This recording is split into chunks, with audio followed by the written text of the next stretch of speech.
ऐसा है कि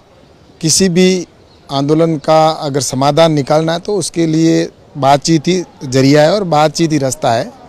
तो मैं तो यही कह सकता हूँ कि भारत की सरकार है और निरंतर प्रयास कर रही है, और आज भी जैसा कि सदन के अंदर भी कहा कि हम सदन के अंदर भी बात करने के लिए तैयार और सदन के बाहर भी। तो इसलिए मैं सोचता हूँ कि किसी भी विषय को जिद पर न अड़के और हमें किसी डिसीजन की ओर जाना चाहिए, क्योंकि आज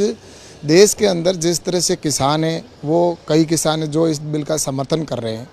और कहीं जहाँ बॉर्डर के ऊपर बैठे किसान इस बिल का जिस तरह से विरोध कर रहे हैं। लेकिन हमें कोई ना कोई एक रास्ता तो ढूंढना होगा जिस जगह पर जाकर हम फैसले की ओर बढ़ सकें। तो मेरा तो यही आग्रह है यूनियन के नेताओं से कि ये जो बिल है वो किसान के हित के बिल है, और किसानों के लिए जिस तरह से एक भ्रामक प्रचार किया जा रहा है, यहाँ पर भी जैसा सदन विपक्ष है, विपक्ष भी इस समय राजनीतिक रोटियां सेकना चाह रहा है, और उनके समय में भी ये रिफॉर्म लाना चाह रहे थे लेकिन विपक्ष नहीं लेके आया। और आज जब ये किसानों के हित के अंदर हुआ है और इसके ऊपर एक भ्रामक प्रचार ये फैलाया जा रहा है कि अगर ये बिल कानून अगर लागू होते हैं तो आने वाले समय के अंदर किसान की ज़मीन चली जाएगी।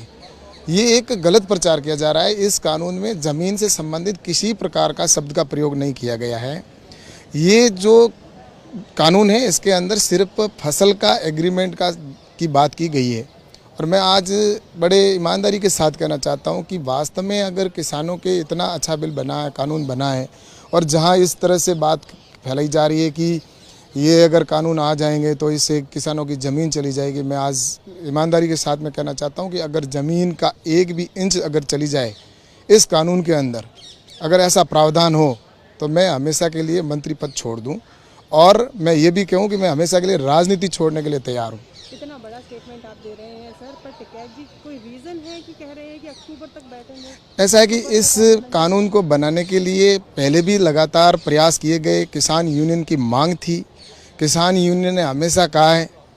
कि हमें कब आज़ादी मिलेगी, कब बिचौलियों से मुक्ति मिलेगी, ये सारी चीज़ें कही गई है पहले, और उसी के आधार पर लगातार 20 साल से प्रयास किए जा रहे थे कि किस तरह से किसानों को बिचौलियों से मुक्ति मिले। तो इस दृष्टि से कानून लाए गए। और दूसरा मैं ये कहना चाहूँगा कि इस कानून के अंदर जहाँ ज़मीन की बात की गई है, मैं ये कहना चाहूँगा कि अगर व्यापारी और किसान के बीच में कोई एग्रीमेंट होता है तो उस एग्रीमेंट के अंदर हमने ये प्रावधान किया है कि अगर व्यापारी सौदे से मना करता है तो उसके खिलाफ कानूनी कार्रवाई होगी और उसके ऊपर 150% की पेनल्टी लगेगी। वहीं किसान ने अगर कोई एडवांस में पैसा भी दिया है कोई एग्रीमेंट को लेकर, और उसमें भी अगर एडवांस लिया और वो अगर समय पर वापस नहीं देता है, तो एसडीएम की जो कार्रवाई करेगा उस फैसले के अंदर वो किसान की ज़मीन से संबंधित या कुटुंब के संबंधित किसी प्रकार का शब्द का प्रयोग नहीं कर सकेगा। इवन अगर उसने एडवांस पैसा दिया हुआ है और वो भी अगर वापस भी नहीं देता है तो भी उसके खिलाफ कोई कानूनी कार्रवाई नहीं हो सकती। इतना अच्छा कानून बनाया। मैं भी किसान हूँ, किसान का बेटा हूँ, और हमने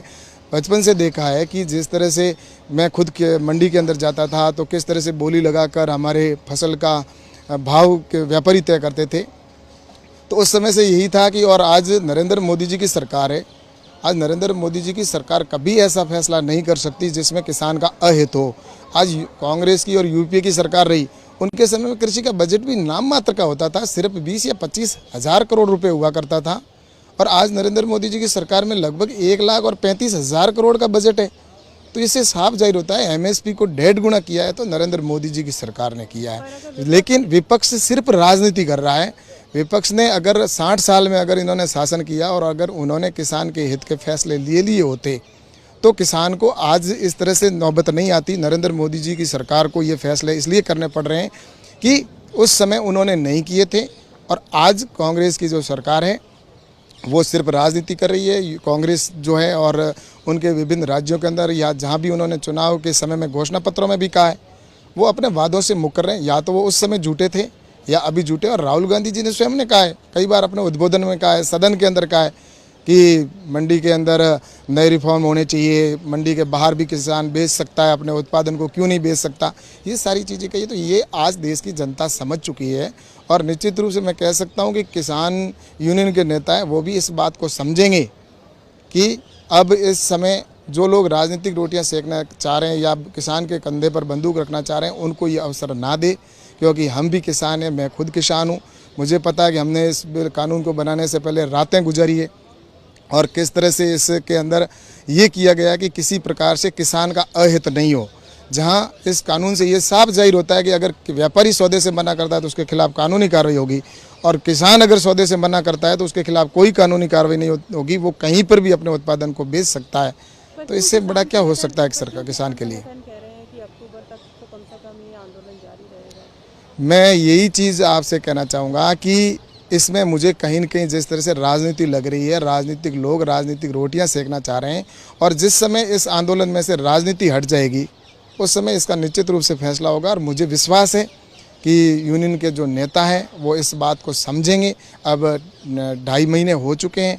आज कोरोना का समय है। कोरोना के इस समय में जिस तरह से देखते हैं कि कई तरह की बीमारियां फैल रही है और उस अवसर के अंदर जो लोग राजनीतिक रोटियां सेकना चाह रहे हैं उनको अवसर ये यूनियन के नेता नहीं देंगे। और अगली जो वार्ता होगी उस वार्ता के अंदर निश्चित रूप से मैं कह सकता हूं कि जो किसान भाई आएंगे वो एक पॉजिटिव सोच के साथ में आएगी कि हमें एक फैसले की ओर जाना है। तो भारत सरकार